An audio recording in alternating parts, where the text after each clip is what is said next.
اسی علم کے حوالے سے اس شخص سے متعلق یہ 4 باتیں جو ہے لکھ دی جائیں۔ اب اس کو سمجھنا چاہیے، اصل میں جو بات مسئلہ تقدیر کے سمجھنے میں جو یوں سمجھیے کہ ایک بہت آسان فارمولہ ہے اگر سمجھنا چاہے انسان، اور یہ میں عرض کر چکا ہوں کہ سمجھنا چاہیں گے تو سمجھ جائیں گے، تفصیل میں جائیں گے تو الجھ جائیں گے، اور مناظرہ اور مباحثہ کریں گے تو گمراہ ہو جائیں گے۔ چنانچہ اسی پر میں حدیث آپ کو سنا چکا ہوں کہ ایک مرتبہ حضرت ابو ہریرہ فرماتے ہیں کہ حضور صلی اللہ علیہ وسلم برآمد ہوئے اپنے حجرے سے، اور ہم مسجد کے گوشے میں بیٹھے ہوئے تقدیر کے بارے میں بحث کر رہے تھے، تو آپ شدید ناراض ہوئے، اور اس قدر آپ کا چہرہ مبارک غصے کی وجہ سے سرخ ہو گیا کہ ایسے محسوس ہوا جیسے آپ کے گالوں میں انار کا رس ہے وہ ڈال دیا گیا ہے، وہ اس کے اوپر بہا دیا گیا ہے، وہ سرخ قندھاری انار، اس کا تصور کیجیے، وہ عام تو انار نہیں جس کے اندر وہ رنگ نہیں ہوتا۔ پھر آپ نے فرمایا غصے سے، کیا تمہیں اس بات کا حکم دیا گیا؟ کیا مجھے تمہاری طرف اسی کام کے لیے بھیجا گیا کہ اس مسئلے میں تم بحث کرو؟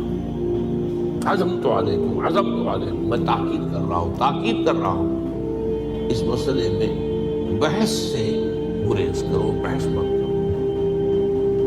تو یہ مسئلہ اگرچہ اس اعتبار سے بڑا مشکل ہے، اگرچہ سمجھنا چاہیں تو سمجھ سکتے ہیں، لیکن میں ایک اور حدیث بھی آپ کو سنا دوں کہ اس پر ایمان کس قدر لازم ہے۔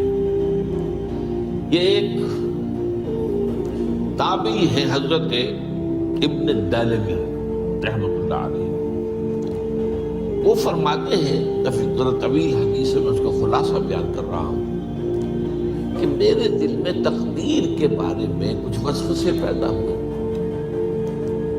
تو میں نے جو بھی کبار صحابہ اس وقت زندہ تھے، باقاعدہ حیات تھے، ان سب سے ملاقات کی۔ ابی بن کعب رضی اللہ تعالیٰ عنہ، جن کے بارے میں حضور نے فرمایا ہے کہ اقرأہم ابی بن کعب، میرے صحابہ میں قرآن کا سب سے بڑا عالم ابی بن کعب۔ ان کے علاوہ عبداللہ ابن مسعود کے پاس بھی میں گیا رضی اللہ تعالیٰ عنہ، جن کی حدیث ہم پڑھ رہے ہیں۔ حذیفہ بن یمان کے پاس میں گیا رضی اللہ تعالیٰ عنہ۔ ان سب نے ایک بات یہ کہی کہ دیکھو، ایک بات تو یہ جان لو کہ اللہ تعالیٰ کی قدرت سب شے پر حاوی ہے۔ اللہ تعالیٰ اگر لو ان اللہ عذب اہل سماواتہ واہل ارضہ عذبہم وہو غیر ظالم لہم، اللہ اگر تمام آسمان والوں کو اور تمام زمین والوں کو عذاب دے تو اسے عذاب دینے کا حق حاصل ہے، وہ عذاب دے سکتا ہے بغیر اس کے کہ ہم کہیں کہ وہ ظالم۔ تمام زمین والے اور تمام آسمان والوں میں تو نیکوکار بھی آ گئے۔ یہ اصل میں ایک بڑا اہم مسئلہ ہے کہ جو ہمارے اور معتزلہ کے درمیان مختلف بھی ہے۔ معتزلہ ہی کے انداز میں اہل تشیع کا عقیدہ بھی ہے کہ اللہ پر عدل واجب ہے، اہل سنت کے نزدیک اللہ پر کوئی شے واجب نہیں، اللہ کا اختیار مطلق ہے، جو چاہے کرے۔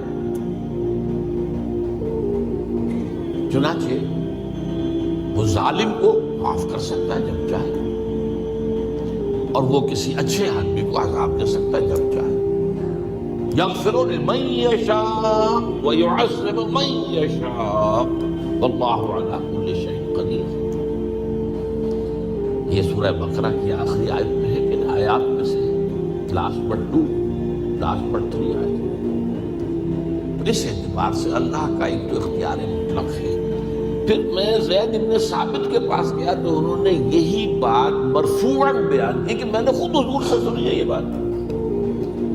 باقی 3 صحابہ کے بارے میں وہ کہتے ہیں کہ انہوں نے گویا کہ اپنی رائے کا اظہار کیا، اور اگر اللہ تعالیٰ چاہے لو رحمہم، تمام آسمان والوں اور تمام زمین والوں کو بخش دے اور رحم کرے، لکانت رحمتہ خیرا لہم من اعمالہم، تو اس کی رحمت جو ہے وہ یقیناً لوگوں کے اعمال سے بہت بالا ہے، بلند و برتر ہے، تو جو چاہے کرے۔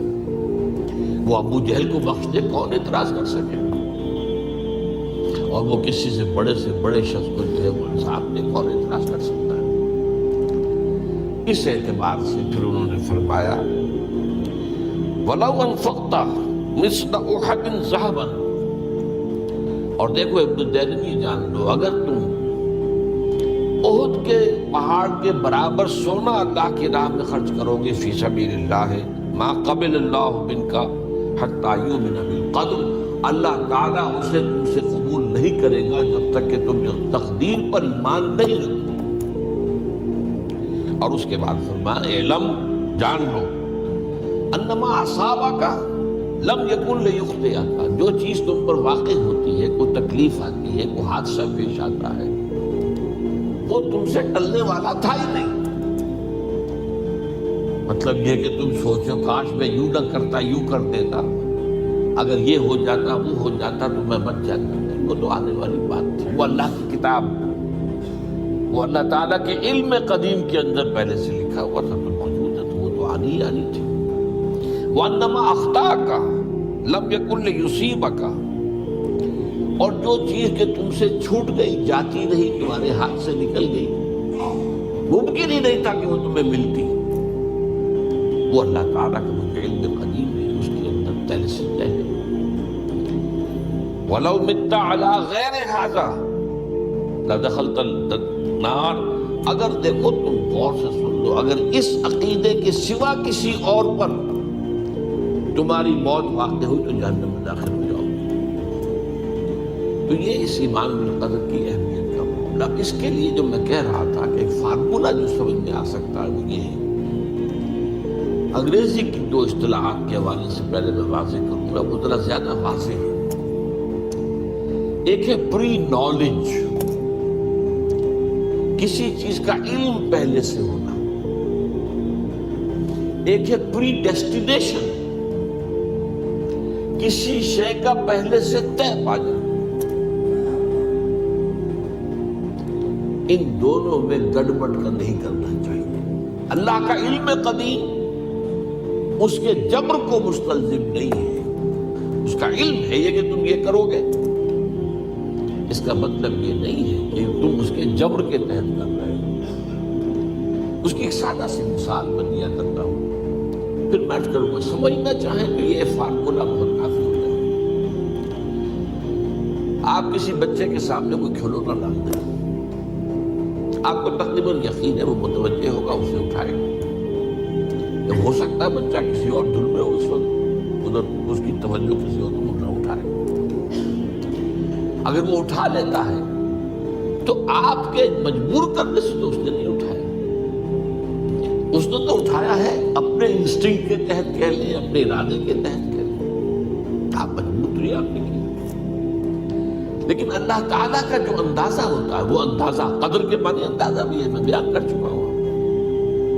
اس کا جو علم قدیم ہے وہ غلط ثابت نہیں ہو سکتا، ظاہر بات ہے کہ پھر تو اعلیٰ کل شیء علیم وہ ہے، اس کا علم قدیم جو ہے اس میں کوئی خطا نہیں ہو سکتی۔ یہ ہے در حقیقت پری نالج اور پری ڈیسٹینیشن، دونوں کے اندر فرق کیا جائے، جبر نہیں ہے۔ ہاں اللہ تعالیٰ کا علم ہے، اس علم کے مطابق چیز جو ہے وہ مانگی گئی ہے، وہ تو ہو کر رہی ہے، ہوتی تو ہے، لیکن اس کے